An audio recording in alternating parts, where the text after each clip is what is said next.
Hello, my name is Matt Ort. I'm the Executive Director of the Free Market Medical Association, or the FMMA, and I'm also the author of Save Your Company, Don't Feed the Beast. I want to welcome you to this FMMA event tonight. I was asked by Dr. Hawks to give a brief introduction about what the FMMA is and maybe a little bit about where we're going. I've been in the director role since late last summer.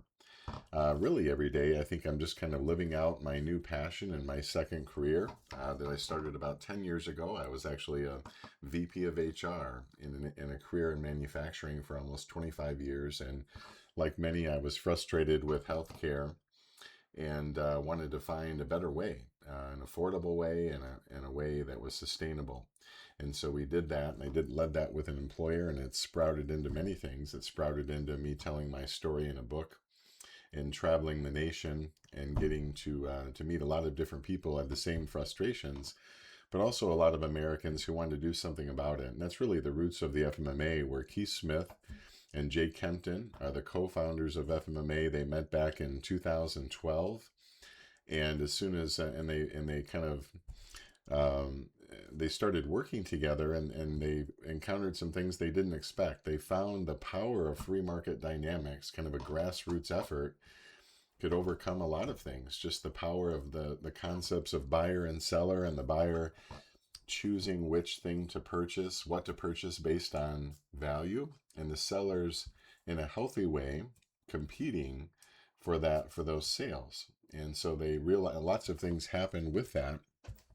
And they realized this was such a big deal and such an issue for our country that they co-founded the FMMA in 14, and I've been a member of the FMMA since 2018 in the VP of HR role, and then I became a chapter leader as Dr. Hawks and JR are in Utah, and led a movement in Wisconsin where we greatly expanded the DPCs, the direct primary care, the alternatives, right? Direct care is a great alternative and a solution to the monopoly, along with direct specialty care. And that's really our focus, is that we're grassroots. We're not relying on the government to come fix this. The government is in fact still subsidizing the monopoly. And so it's really a grassroots effort to create good alternatives so the buyers have good options, and the sellers need to compete in that healthy way.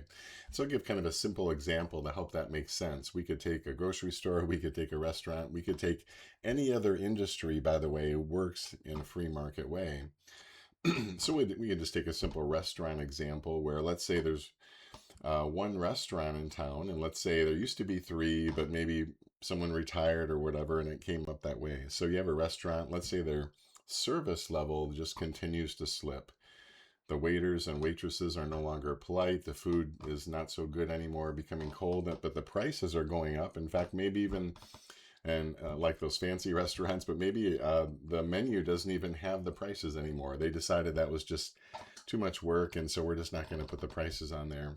And it's the only restaurant in town. So you'd say, well, how do we fix that? We could go to the owner of that restaurant, right, who's become probably pretty complacent because he or she is getting business, whether they're offering a good service and good food and good prices or not, because they're the only choice. And so we can go to them and say, hey, have a heart here. We need you to be more efficient. We need you to care about your community. And I don't have a lot of faith in that. I think there's just not the motivation to do so, even if there's good intent behind it. We can have the government regulate it. We could regulate the price of steak, and we could regulate all sorts of things. And research has shown, if you start reading books on economics and free market, that the more kind of you manipulate things, the less the free market dynamics take effect. So they're minus breaking up a monopoly, which is the government's role, which they're not doing. The government's probably not going to fix this. And many would say it's not even really broken. It's working just as designed, right? So the monopolistic sellers are they're not going to fix this because they're making billions. And that's big insurance, most big hospital systems, and then the brokers that are working for big insurance. The big broker houses are paid dearly for overrides and for volumes of selling that big insurance. So that leaves us with this alternative, right? So what if an entrepreneur opened another restaurant in town and another restaurant in town, and their service was great and their prices were great? That would force that original restaurant, whether they were lazy or whether they were just getting rich or whatever it may be, to either change and improve or probably not be around. That's what a free market does. It forces the sellers to have a good value proposition. And if they have better quality, then they can charge for that, but they have to be able to justify that better quality. But the shoppers, the buyers, always can assess value of the purchase. By the way, this is not a skill that Americans need to learn. This is not a skill that employers need to learn. We just need to look at our healthcare purchase the same way, with the same eyes that we purchase everything else. And so purchasing insurance is very different than purchasing healthcare, and that's really what we're about. So as we grow this grassroots efforts, we need alternatives, and then we need the employer health plans through the advisors or maybe the employer's own initiative to be freed up, to not be trapped in network, right? To be able to shop for value wherever it may be, and to be able to make strong healthcare purchases. And that, my friends, is how we can achieve a free market. I have actually a 4-step strategy that I kind of just touched on that I'm glad to share, that I'll send to Dr. Hawks actually after I record this video, if you'd like to see that. But and so what is the FMMA? The FMMA, we really are the hub of the movement. We're not one of those associations that gives, kind of like free access to lawyers or payroll or, services like that. We're really the hub of the movement. So if you join the FMMA, you join the movement. You support our efforts, our grassroots efforts across the nation with something like, I'd have to count, something like 45 chapters scattered around the nation, and promoting these things and supporting these things, and me traveling around all the nation and educating and all those things. And then we have an annual conference. The next one is February 3rd of next year, 3rd through the 5th in Oklahoma City. You can sign up for that.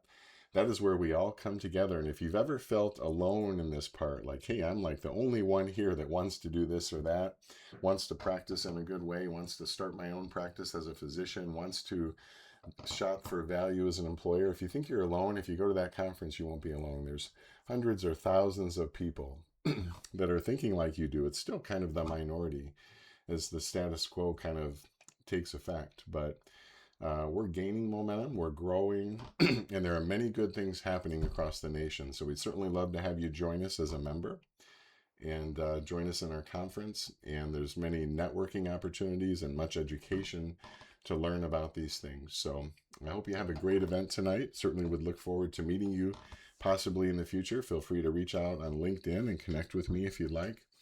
Or you can call me as well. My email is mad@fmma.org. And you can call me, and my cell phone, I think, is, I'll give it to you now, 920-889-9975. It's on the bottom of my email. So thanks again. I hope you have a great event, and I hope you can do great things in Utah for the free market for healthcare.